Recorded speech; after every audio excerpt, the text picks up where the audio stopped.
তোমরা যে কেউ নিজের হাতে থাকা ফোনটি ব্যবহার করেই ফলাফল পুনর্নিরীক্ষণের জন্য আবেদন করতে পারো।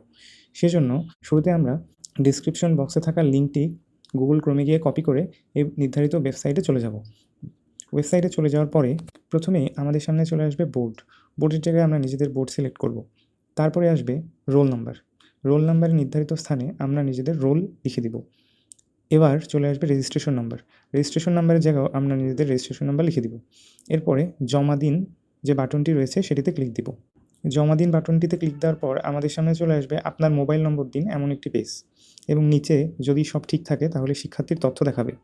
শিক্ষার্থীর তথ্য ঠিক আছে কিনা এটা আমরা চেক করে নেব। এরপরে মোবাইল নাম্বারের জায়গায় আমরা নিজেদের মোবাইল নাম্বার লিখব। তবে এই মোবাইল নাম্বার দেওয়ার সময় সাবধানতা অবলম্বন করতে হবে, কারণ এই মোবাইল নাম্বারেই ফলাফল পুনর্নিরীক্ষণের যে রেজাল্ট সেটি চলে আসবে। সুতরাং এটি আমরা খুবই সতর্কতার সাথে দিব। তারপরে মোবাইল নম্বর নিশ্চিতকরণ স্থানে পুনরায় যে ফোন নাম্বারটা আমরা দিয়েছি সেটি লিখব। লিখে জমা দিন বাটনে ক্লিক করলে পরবর্তীতে আমাদের সামনে এমন একটি উইন্ডো হাজির হবে।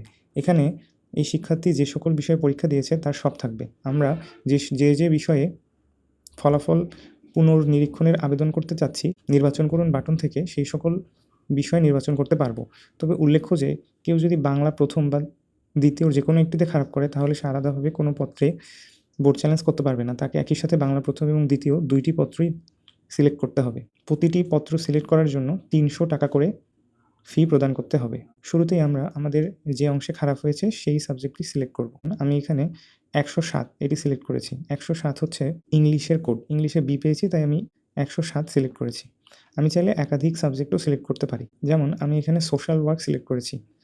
নিচে গিয়ে আমরা দেখতে পাবো ২৭১ সিলেক্ট হয়েছে। এবার ফি প্রদান অংশে ক্লিক করব। ফি প্রদান অংশে ক্লিক করার পরে জমা দিন নামে একটি অংশ আসবে। এবার আমরা জমা দিব। জমা দিয়ে দিলেই ওয়েবসাইটে আমাদের কাজ শেষ। এরপরে আমাদের কাজ বিকাশ থেকে পেমেন্ট করা। প্রথমে আমরা আমাদের ফোনের বিকাশ অ্যাপে পিন নম্বর দিয়ে লগ ইন করে ফেলব।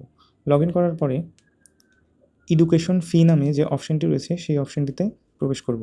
এডুকেশন ফিতে প্রবেশ করার পর প্রতিষ্ঠান খুঁজুনের অংশে এইচএসসি লিখলেই এইচএসসি 2025 স্ক্রুটিনি নামে একটি পেমেন্ট অপশন আসবে। সেটিতে ক্লিক দেওয়ার পরে নির্ধারিত বোর্ডের নাম সিলেক্ট করব। তারপরে পাশের বছরের জায়গায় 2025 লিখব। এবার রোল নাম্বার প্রদান করব। রোল নাম্বার প্রদান করে পে করতে এগিয়ে যান বাটনে ক্লিক দিলে এমন একটি উইন্ডো আমাদের সামনে হাজির হবে। এবার আমরা আমাদের পিন নম্বর দিয়ে ওকে করলেই বিকাশে পেমেন্ট হয়ে যাবে। এরপরে আমরা যদি আমাদের ওয়েবসাইটে যাই তাহলে আমাদের টাকা জমা হয়েছে এমন একটি কনফার্মেশন দেখা যাবে। ওয়েবসাইটের লিঙ্ক সহ গোটা প্রক্রিয়ার একটি পিডিএফ এবং পেমেন্টের প্রক্রিয়ার একটি পিডিএফ আমি ডেসক্রিপশন বক্সে সংযুক্ত করব। আপনাদের যে কোনো ধরনের অসুবিধার জন্য আপনি কমেন্ট করতে পারেন, আমি উত্তর দিয়ে দেব। ভিডিওটি শেষ পর্যন্ত দেখার জন্য ধন্যবাদ।